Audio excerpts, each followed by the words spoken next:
Okay, Bob. All right. So what do we got? We got This is the door key. the door key. All right. 4 doors. 1, 2, 3, 4. All right. And it's just a slotted round key. Opens it up. All right. Opens it up and then tightens it back up. Okay.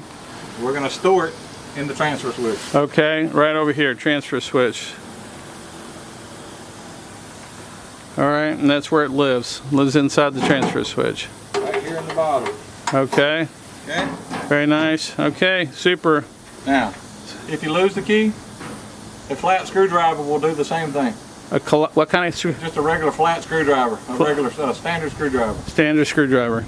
Yeah. Okay. Gotcha. Just turn that, and here's all the manuals.